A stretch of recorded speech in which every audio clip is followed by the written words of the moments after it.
బలిపీఠమా నీ రక్తపు కోట నాకు నివాసమా, సిలువదారి నా బలిపీఠమా నీ రక్తపు కోట నాకు నివాసమా, నన్ను నీవు పిలచిన పిలుపు రహస్యమా, ఇది నీ త్యాగ సంకేతమా, నన్ను నీవు పిలచిన పిలుపు రహస్యమా, ఇది నీ త్యాగ సంకేతమా. శ్రీమంతుడా యేసయ్యా నా ఆత్మకు అభిషేకమా, నా అభినయ సంగీతమా, మహిమగల పరిచర్య పొందినందున ఆశ్చర్యపడను, కృప పొందినందున మహిమగల పరిచర్య పొందినందున ఆశ్చర్యపడను, కృప పొందినందున మహిమతో నీవు దిగివచ్చు వేళ, మార్పు నొందేదా నీ పోలికగా, మహిమతో నీవు దిగివచ్చు వేళ, మార్పు నొందేదా నీ పోలికగా. శ్రీమంతుడా యేసయ్యా ఆత్మకు అభిషేకమా, సియోను శిఖరము సింహాసనము, వరపుత్రులకే వారసత్వము, సియోను శిఖరము సింహాసనము, వరపుత్రులకే వారసత్వము, వాగ్దానములన్నీయు నెరవేర్చుచుంటివా, వాగ్దాన పూర్ణుడా నా యేసయ్యా, వాగ్దానములన్నీయు నెరవేర్చుచుంటివా, వాగ్దాన పూర్ణుడా నా యేసయ్యా. శ్రీమంతుడా యేసయ్యా నా ఆత్మకు అభిషేకమా, నా అభినయ సంగీతమా. హల్లెలూయా హల్లెలూయా. మహోన్నతుడా సర్వోన్నతుడా నా ప్రాణప్రియుడా, వాగ్దానం ఒక్కొక్కటి నెరవేర్చుకుంటూ వస్తున్నావు. అంత్య దినాల్లో ఉన్నాము. అబద్ధ ప్రవక్తలు లోకములో బయలువెళ్ళి ఉన్నారు. నా ప్రభా, డబ్బు కొరకు, ఈ లోకములో పేరు ప్రఖ్యాతుల కొరకు, డబ్బు కొరకు ఆశించేవాళ్ళు సేవలో జ్వరపడిపోయారు ప్రభా. నాయన, అలాంటి వారికి మీరు చూస్తున్నారు తండ్రి. మీరే జవాబు చెప్పండి ప్రభా.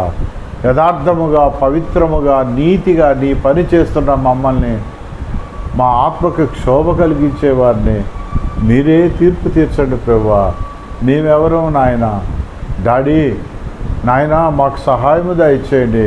మీ పరిశుద్ధాత్మ సహాయము దయచేయమని వేడుకుంటున్నాను. హల్లెలూయా హల్లెలూయా. ఈ దినము జ్ఞానాంశము విశ్వాసముల్లో రకములు. ఎన్నో రకాల విశ్వాసాలు ఉంటాయి. దృఢమైన విశ్వాసము, స్థిరమైన విశ్వాసము, గొప్ప విశ్వాసము, రకరకాల అమూల్యమైన విశ్వాసము, ఎన్నో రకాల విశ్వాసాలు ఉంటాయి. చెప్పాలంటే పెద్దవారి కంటే చిన్నపిల్లల్లోనే విశ్వాసం ఎక్కువగా కనబడతా ఉంటుంది. ఒకానొక దేశంలో, అమెరికాలో ఓక్లహోమా సిటీలో ఒక స్కూల్ పిల్లలు ఉన్నారు. వారి విశ్వాసం ఎంత గొప్పదో, కానీ అది నిరూపణ రావాలి అంటే ఆ దైవజనుడికి లేని విశ్వాసము ఆ బిడ్డలకు ఉంది. చుట్టూ కొండలు. బిడ్డలు వచ్చి అడిగారు, అయ్యా మాకు ప్లే గ్రౌండ్ కావాలి అంటే, అయ్యా నేను రొట్టెలు ఇవ్వగలను, పాలు ఇవ్వగలను, రొట్టెలు ఇవ్వగలను, చదువు చెప్పగలను, బైబిల్ బోధించగలను, కానీ మీకు ప్లే గ్రౌండ్ ఇవ్వలేను, చుట్టూ కొండలు ఉన్నాయి అన్నాడు. అయితే బిషప్ గారు అన్నారు పిల్లలతో, పిల్లలు పొద్దున సాయంకాలం ప్రార్థన చేస్తూ ఉన్నారు, ప్రభా మాకు ప్లే గ్రౌండ్ ఇవ్వండి. వారి విశ్వాసం ఎంత గొప్పదో చూడండి. బిషప్ గారు ఆ మాట విన్నాడు, కానీ నవ్వుకున్నాడు. చిన్నపిల్లలు వీళ్ళకేం తెలుసు, ఇక్కడ ప్లే గ్రౌండ్ ఎక్కడి నుంచి వస్తుంది. అయితే కొన్ని నెలలు గడిచిపోయింది. పిల్లలు పొద్దున సాయంత్రం విశ్వాసం ఎంత పనైనా చేస్తుంది. చాలా మనల్ని బాధ పెట్టే స్నేహితుడు, మనం ఎంత చెప్పినా వినని స్నేహితులు ఉంటారు. మనం విశ్వాసంతో ఉండాలి, అంతకంటే మనం ఏమి చేయలేం. వాళ్ళు నటిస్తుంటారు విశ్వాసం ఉన్నట్టు, సమయం వచ్చినప్పుడు తాసుపావులా లేచి గొడవ పెట్టుకుంటూ ఉంటారు. సమయం వచ్చినప్పుడు మన మీద కొడతానికి లేస్తారు. అలాంటి వాడిని క్షమించాలి తప్పించి మనం ఏమీ చేయలేము. అందుకనే మన విశ్వాసాన్ని దృఢపరచుకోవాలి. అప్పుడు మరి ఈ బిడ్డలు పొద్దున సాయంత్రం ప్రార్థన చేస్తూ ఉన్నారు, మాకు ప్లే గ్రౌండ్ ఇవి ప్రభువా, మాకు ప్లే గ్రౌండ్ ఇవ్వని. ఇది ప్రాక్టికల్గా జరిగింది, ఇది కట్టుకథ కాదండి. అయితే ఒకరోజు తెల్లవారుజామున పాస్టర్ గారు కాఫీ తాగుతున్నాడు మార్నింగ్. అక్కడికి న్యూస్ పేపరు 2 రోజులకు ఒకసారి 3 రోజులకు ఒకసారి వస్తుంది. ఎందుకంటే ఆ కొండల్లోనికి చాలా దూరం అది సిటీకి. కనుక న్యూస్ పేపర్ చదువుతూ కాఫీ తాగుతూ ఉన్నాడు. తాగుతూ ఉంటే ఒక 5 కిలోమీటర్ల దూరంలో శబ్దాలు వస్తున్నాయి. ఏంటి ఈ శబ్దాలని జీప్ వేసుకొని వెళ్ళాడు. వెళ్తే అక్కడ కొండలులో బాంబులు పెడతా ఉన్నారు. మనకి ఓఎన్జీసీ వాళ్ళు అంటారు చూడండి, వాళ్ళు భూమిలో అక్కడ ఏవైనా పెట్రోలియం గనులు పడినాయా, పారాఫిన్ వాక్స్ ఉందా, లేకపోతే ఏమైనా కెరోసిన్ పడిందా, లేకపోతే ఏమైనా నూనె పడిందా, వాళ్ళు కనిపెడతా ఉంటారు. మనం ఇక్కడ ఓఎన్జీసీ వాళ్ళు, అలాగే అమెరికాలో వాళ్ళు బాంబులు పెట్టి పేలుస్తూ ఉన్నారట. మాకు గవర్నమెంట్ నుంచి, ఈ పాస్టర్ బిషప్ వెళ్ళి అడిగాడంట, మాకు గవర్నమెంట్ నుంచి ఆర్డర్ వచ్చిందండి, వాతావరణం బాగుండాలంటే ఈ కొండలు ఇక్కడ ఉండకూడదు, అందుకే మేము బాంబులు పెట్టి పేల్చేస్తున్నాం, మొత్తం ఈ వారం రోజులు మొత్తం కొండలన్నీ పేల్చేస్తామండి అని చెప్పారట. కరెక్ట్గా వారం రోజుల తర్వాత మొత్తం కొండలన్నీ బాంబులు పెట్టి పేల్చేశారు. ప్లే గ్రౌండ్ వచ్చేసింది. హల్లెలూయా. బిడ్డల విశ్వాసం చూడండి. చిన్నపిల్లలు ప్రార్థన చేసినప్పుడు వాళ్ళకి ప్లే గ్రౌండ్ వచ్చింది, ఆడుకోవడానికి స్థలం వచ్చింది, అక్కడే వచ్చింది, వాళ్ళ స్కూల్ పక్కనే వచ్చింది, కొద్ది దూరంలో. హల్లెలూయా. ఎంత గొప్ప ఆశ్చర్యం. అందుకనే మన విశ్వాసము చాలా జాగ్రత్తగా ఉండాలి. మనకి బైబిల్లోని విశ్వాసము గురించి 11వ అధ్యాయం అందరికీ తెలిసిందే. ఎబ్రిల్కి రాసిన పత్రిక 11వ అధ్యాయం మొత్తం కూడా విశ్వాసాన్ని బట్టి హేబేలు ఏమయ్యాడు, విశ్వాసాన్ని బట్టి పునాదులు గల పట్టణాన్ని చూశాడు అబ్రహాము, విశ్వాసాన్ని బట్టి దావీదు, బారాకు, గిద్దోను, సంసోను నేను ఏమి చెప్పేదా అని చెప్తా ఉంటాడు. 11 అధ్యాయం మొత్తం విశ్వాసాన్ని బట్టి స్త్రీలు తమ చచ్చిపోయిన భర్తలను బతికించుకున్నట్లుగా రాయబడి ఉంది మన బైబిల్ గ్రంథంలో. మన హిందూ ఫిలాసఫీ, హిందూ సిద్ధాంతం లేదా హైందవ సిద్ధాంతం ప్రకారం మరి అరుంధతి అనే ఒక ఆవిడ, మరి అట్లాగే సతీ సావిత్రి అనే ఆవిడ తమ భర్తలను బతికించుకుంటారు. యమధర్మరాజును బతిలాడుకొని ఎట్లాగోలాగా బతికించుకుంటారు. ఆ విధముగా అది మన బైబిల్లో ఉన్నదే. మీరు చూడండి, ఎబ్రిల్కి రాసిన పత్రిక 11వ అధ్యాయము 35వ వచనంలో ఏముంటుందంటే, స్త్రీలు తమ భర్తలు చనిపోతే వారు విశ్వాసాన్ని బట్టి, వారు ప్రార్థనలను బట్టి వారు భర్తలను బతికించుకున్నట్టుగా రాయబడింది. ఎబ్రిల్కి రాసిన పత్రిక 11వ అధ్యాయము 35వ వచనం మనం చూసినట్లయితే, స్త్రీలు మృతులైన తమ వారిని పునరుద్ధానం వల్ల మరల పొందిరి. చాలండి. స్త్రీలు మృతులైన తమ వారిని పునరుద్ధానం వల్ల మరలా పొందిరి. వాళ్ళకున్న విశ్వాసము చూడండి. విశ్వాసుల పట్టికలో ఆ స్త్రీలు కూడా ఉన్నారు, ఎంతోమంది ఉన్నారు. హల్లెలూయా దేవుడికి. అందుకే మనము పెద్ద పెద్ద దైవజనుల యొక్క ఆటోబయోగ్రఫీలు చదువుతూ ఉండాలి. అప్పుడు మనకి విశ్వాసము పెరుగుద్ది. మనం ఎంత చెప్పినా వినని వాళ్ళు, నేను ఎంతోమంది స్నేహం చేస్తూ ఉంటా, వాళ్ళు వినరు. ఒకటి పాస్టర్ చెప్పుకుంటారు, వాళ్ళు విశ్వాసిగా ఉండడానికి కూడా పనికిరాని వాళ్ళు ఎంతోమంది ఉన్నారు. సమయం వచ్చినప్పుడు ఉగ్ర రూపం దాల్చి కోపోద్రేకులై కొట్లాట, చెల్లెని లేదు, తల్లని లేదు, అల్లుడని లేదు, కూతురని లేదు, తిరగబడిపోతూ ఉంటారు. ఆ పరిస్థితి నుంచి మనము రావాలి అంటే మనకు విశ్వాసం ఉండాలి దేవుడి యెడల. ప్రభువా జాగ ప్రభువా నాయనా, ఎప్పుడు మనం ఆయన వెంబడే ఆయన వెంబడిస్తూ ఉండాలి, ఆయన అడుగుతూ ఉండాలి. ఆయన యందు విశ్వాసం వచ్చేవాడు నిరంతరము నిలిచును. లూకాసు వార్త తీయండి, 7వ అధ్యాయము 5వ వచనము. లూకాసు వార్త. అతడు మన జనులను ప్రేమించి మనకి సమాజ మందిరము తానే కట్టించినని ఆయనతో చెప్పి మిక్కిలి బతిమాలు కొనిరి. అదిగో మిక్కిలి బతిమాలు కొనిరి. ఇప్పుడు మా చర్చికి బోళ్ళు అంత డబ్బులు ఇచ్చారంటే వెళ్ళిపోతాడా యేసు ప్రభు? అంటే డబ్బులు ఇచ్చి వెళ్ళిపోతాడా? మిక్కిలి బతిమాలు బతిమలాడుకున్నారు. మన చర్చికి ఏం లేదండి, ఒక వ్యక్తి ఉంటాడు. అదే అధ్యాయము మొట్టమొదటి నుంచి చదివితే, ఆయన తన ఒక శతాధిపతికి ప్రియుడైన దాసుడు ఒకడు రోగి అయి సావ సిద్ధమై ఉండేను. శతాధిపతి యేసును గూర్చి విని ఆయన వచ్చి తన దాసుని స్వస్థపరచవలనని ఆయన వేడుకొనుటకు యూదుల పెద్దలను ఆయన యొద్దకు పంపెను. వారు యేసు వద్దకు వచ్చి, నీ వలన ఈ మేలు పొందుటకు అతను యోగ్యుడు. అది నీ వలన ఈ మేలు పొందుటకు అతడు యోగ్యుడు. అతను ఎంత గొప్పోడంటే ఆ శతాధిపతి వాడు దాసుడికి ఒంట్లో బాగోదు, వాడు చచ్చిపోవటానికి ఇంకా సిద్ధంగా ఉన్నాడు, ఎనీ టైం చచ్చిపోవచ్చు. అలాంటప్పుడు కొంతమంది యూదుల పెద్దలు పిలిపించాయా ఒక్కసారి యేసు ప్రభువుని మా ఇంటికి పిలిపించండి అయ్యా, ఆయన ప్రార్థన చేస్తే ఈ పిల్లోడు బతుకుతాడు అని అంటాడు. అంటే వాళ్ళు ఏం చెప్తారంటే యేసు ప్రభు దగ్గరికి వెళ్ళి, అయ్యా యేసు ప్రభా మన చర్చి కట్టావంటే ఈయన డబ్బులు ఇచ్చి కట్టించాడు అని మిక్కిలి బతిమలాడుకున్నారంట.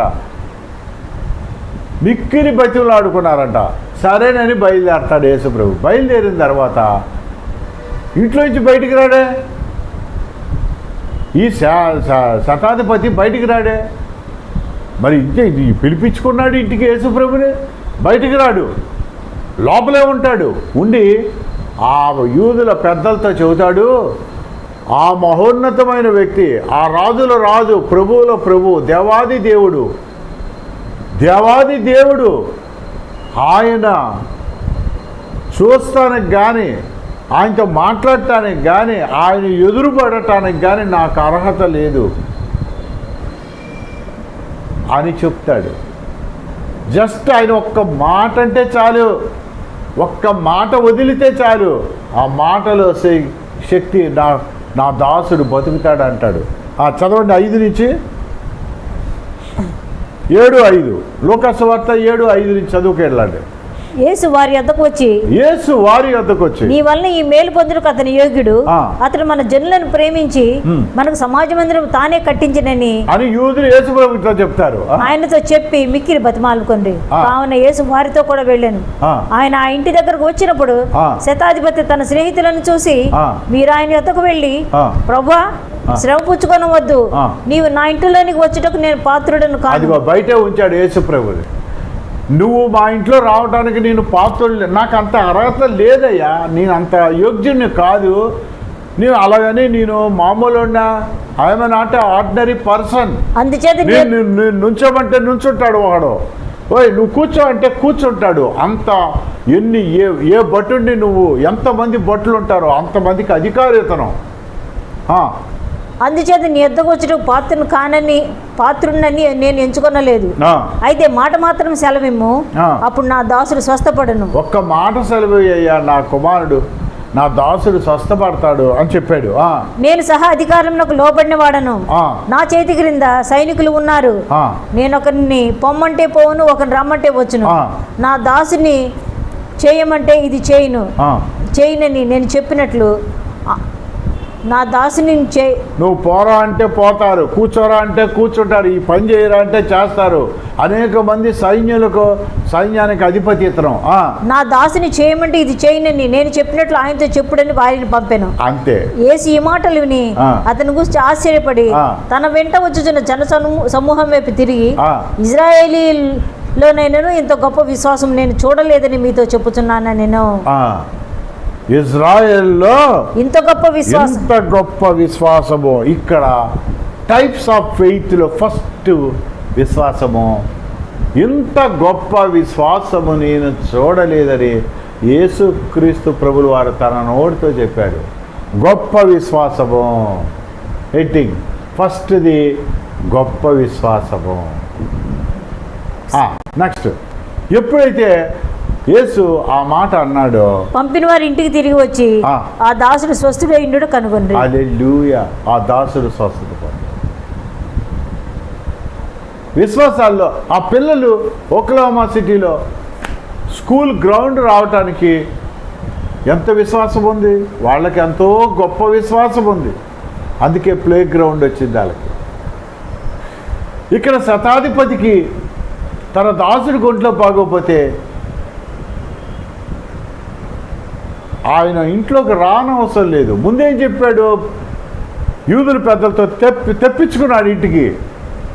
వాళ్ళు వెళ్ళి ఏం చెప్పారు, దేవాలయం కట్టాడండి, మన చర్చికి డబ్బులు ఇచ్చాడండి, మనం తప్పకుండా వెళ్ళాలండి అని మిక్కిలి బతిమాలుకున్నారు. అదే మనల్ని బతిలాడారనుకో మనం వెళ్ళాం, ఇది గర్వం రా అంటారు. కాదు, వాళ్ళు హృదయపూర్వకంగా పిలుస్తున్నారా లేదా పైన పిలుస్తున్నారా అని తెలుసుకోవటానికే బతిలాడించుకుంటాం, కానీ గర్వంతో కానే కాదు. హల్లెలూయా. దేవుడికి మహిమ కలుగును గాక. నెక్స్ట్, ఫిలిప్పీలకు రాసిన పత్రిక 1వ అధ్యాయము 14వ వచనం.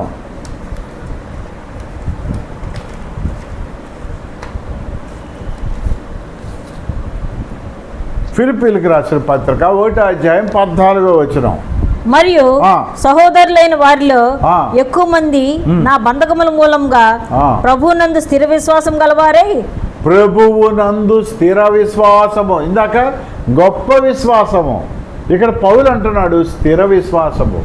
విశ్వాసములో స్థిరముగా ఉండాలి. కొంతమంది పేరు ప్రఖ్యాతుల కొరకు దేవుడి సేవ చేస్తారు.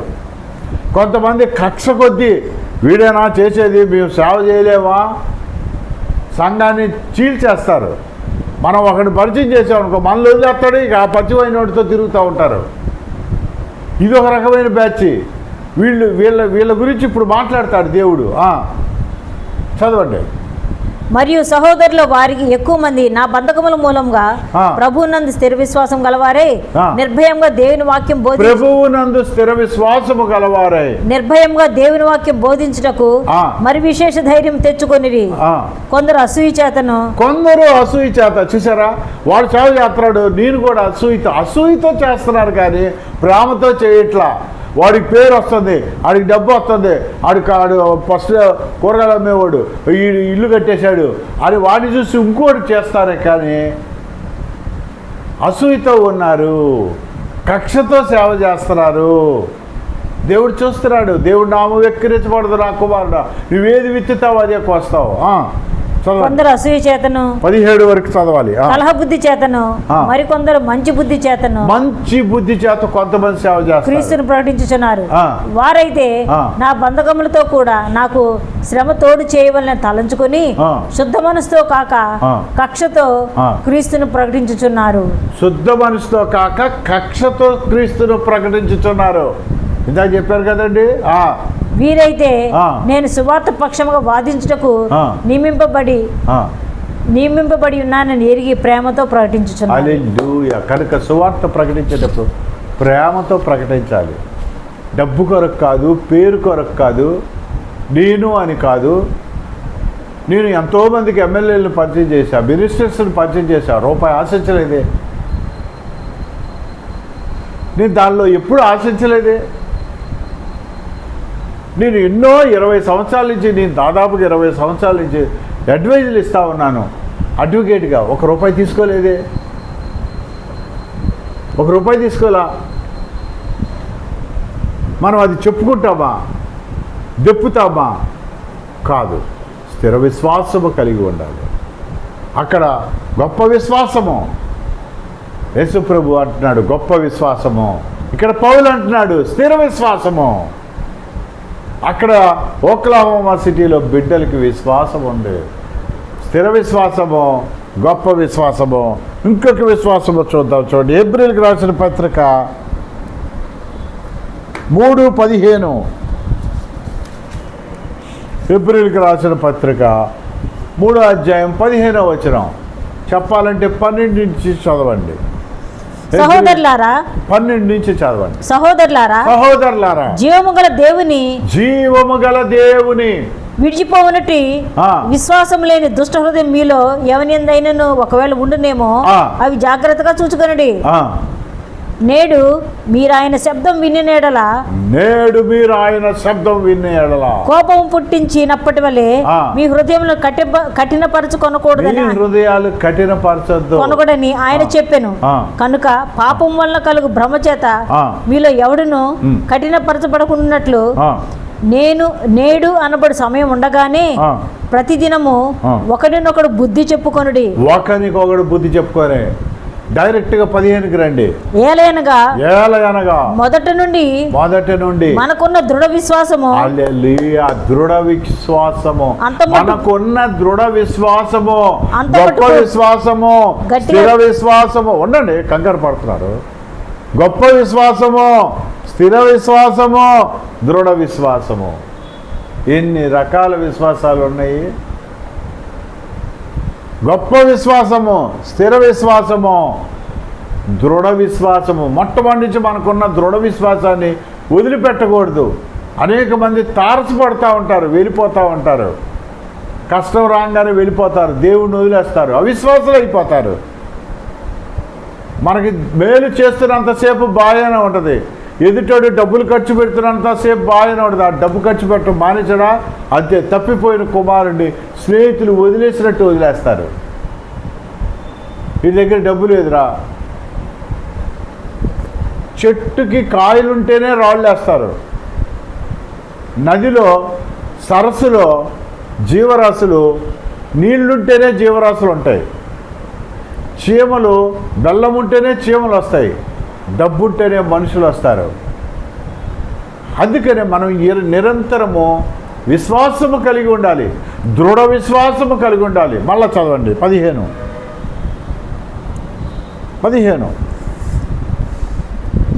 నేడు మీరు ఆయన శబ్దం వినిన ఎడల కోపం పుట్టించినప్పటి వల్లే మీ హృదయంలో కఠినపరచుకొనకూడదని ఆయన చెప్పాను గనుక పాపం వల్ల కలుగు భ్రమ చేత మీలో ఎవడును కఠినపరచబడకుండా 3:15 డైరెక్ట్. నేడు అనబడు సమయం ఉండగానే ప్రతిదినము ఒకరినొకడు బుద్ధి చెప్పుకొనుడి.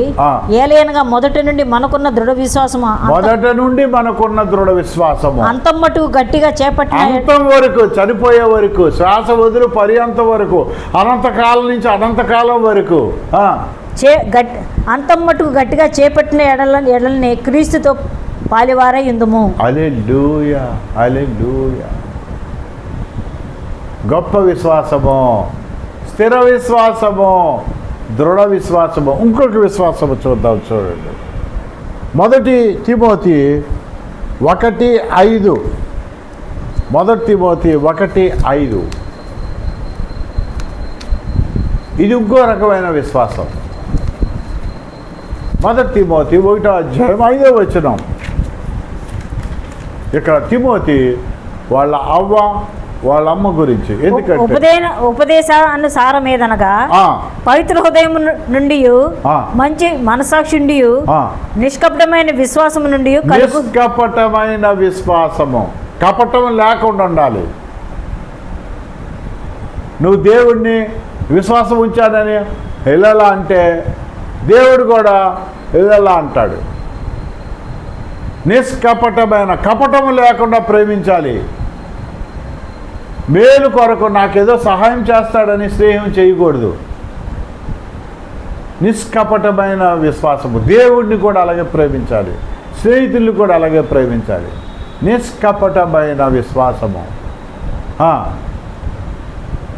చదవండి. నిష్కపటమైన విశ్వాసము నుండి కలుగు ప్రేమయే కొందరు వీటిని మానుకొని తొలగిపోయి తాము చెప్పిన వాటినైనను నిశ్చయమైనట్టు రూఢిగా పలుకు వాటినైనా గ్రహింపకపోయినను ధర్మశాస్త్రోపదేశకులై ఉండగోరి నిష్ప్రయోజనమైన ముచ్చట్లకు తిరిగిరి. అయినను శ్రీమంతుడకు దేవుడు నాకు అప్పగించిన ఆయన మహిమగల సువార్త ప్రకారము 2 తిమోతి 1:5.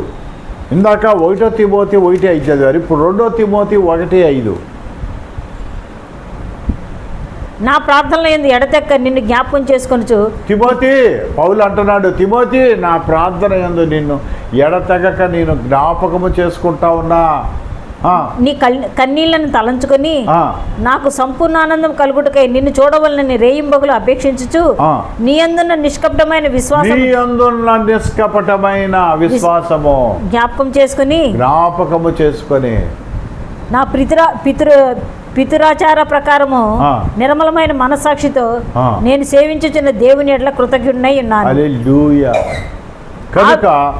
కనుక మనము విశ్వాసములు పట్టికలో ఎంతోమంది దేవుడి దగ్గరికి విశ్వాసం కొరకు పోరాడారు. గొప్ప విశ్వాసము, స్థిర విశ్వాసము, దృఢ విశ్వాసము, నిష్కపటమైన విశ్వాసము, అమూల్యమైన విశ్వాసము. 2 పేతురు 1:1 చూడండి. 2 పేతురు 1:1 ఇంకొక విశ్వాసం ఉంది, అమూల్యమైన విశ్వాసం అంట.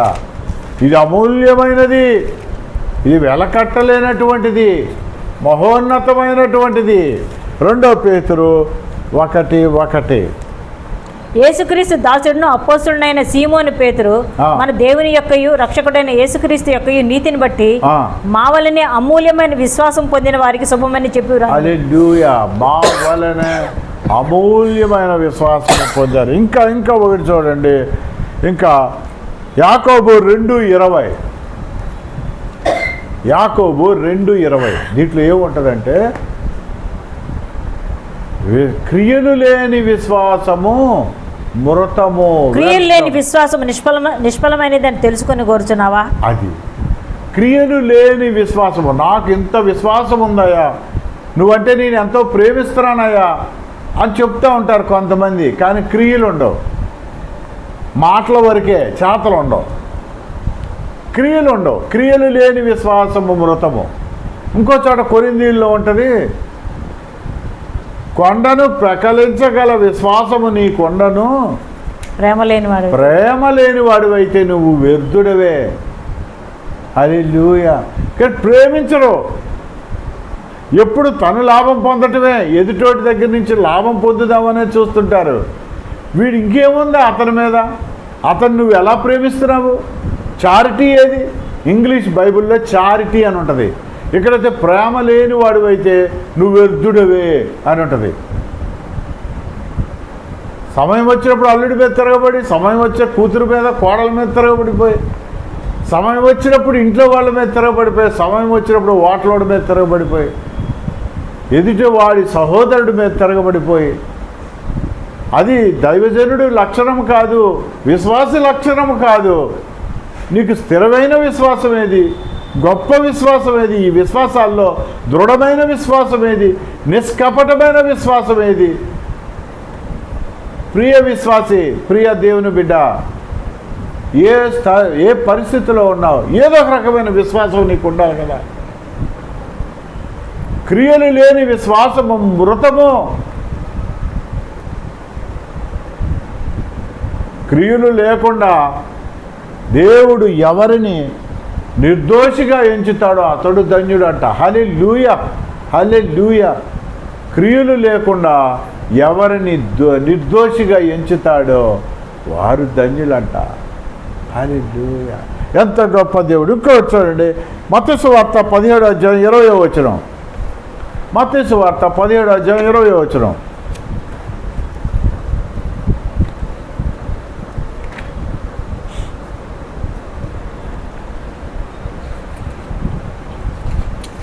అందుకనే నాకు ఎంత విశ్వాసం ఉంది, ఎంత ప్రేమిస్తున్నానని చెప్పక్కర్లా, అంత విశ్వాసం ఉంటే చాలా. అందుకైన మీ అల్ప విశ్వాసం చేతనే మీకు ఆవగింజంత విశ్వాసం ఉన్న ఎడల, నీకు ఆవగింజంత విశ్వాసం ఉన్న ఎడల ఈ కొండను చూచి ఇక్కడి నుండి అక్కడికి వెళ్ళు, పొమ్మనగానే అది పోవును, పొమ్మనగానే పోతుందంట. మీకు అసాధ్యమైనది ఏది ఉండదని నిశ్చయంగా మీతో చెప్పుచున్నానని వారితో నేను. ఎంత గొప్ప! మనకంటే ఆవగింజంత విశ్వాసం కూడా లేదు. నీతివంతుడు లేడు, ఒక్కడనూ లేడు. అందరం పాపము చేసి దేవుడు అనుగ్రహించిన మహిమను పొందలేకుండా ఉన్నాము. అది నేనేం ఆశ్చర్యపోవడం అసలు. మనం మేలు చేసిన, నా చిన్నతనంలో సినిమా చూశాను.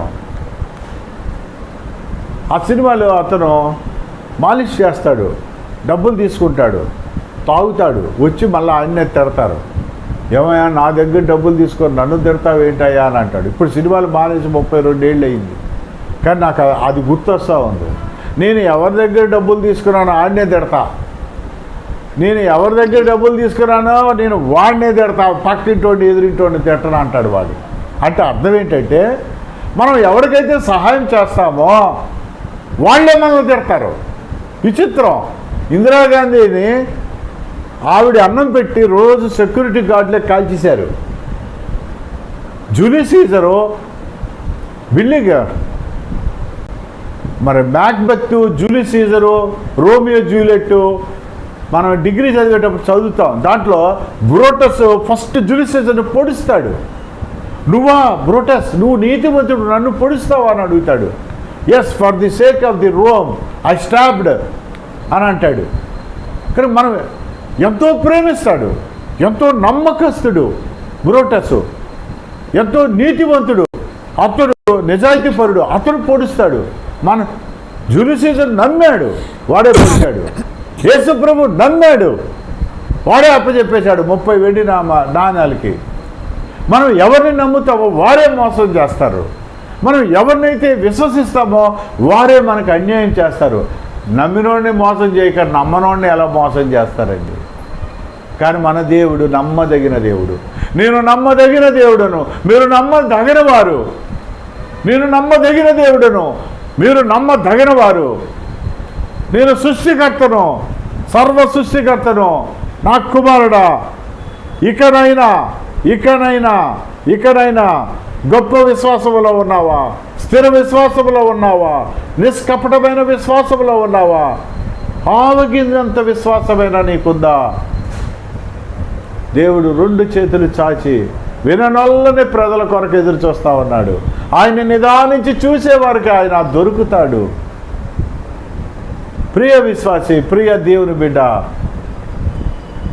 దేవుణ్ణి బతిమలాడుకోండి, దేవుని దగ్గరికి రండి, మీ హృదయాన్ని దేవుడికి అప్పచెప్పండి. దేవుడు సరిచేస్తాడు, దేవుడు క్షమిస్తాడు.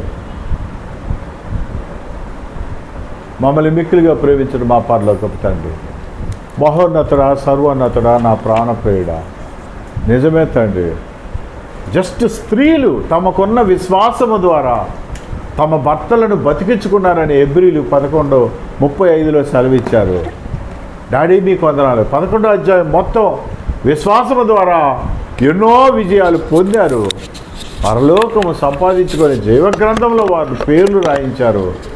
గొప్ప విశ్వాసము, స్థిర విశ్వాసము, నిష్కపటమైన విశ్వాసము, హల్లెలూయా, అమూల్యమైన విశ్వాసము మీరు నా ప్రభువా ఈ బిడ్డలకు దయచేయండి, మేలు చేయండి. తన సహోదరుని ప్రేమించే హృదయం దయచేయండి.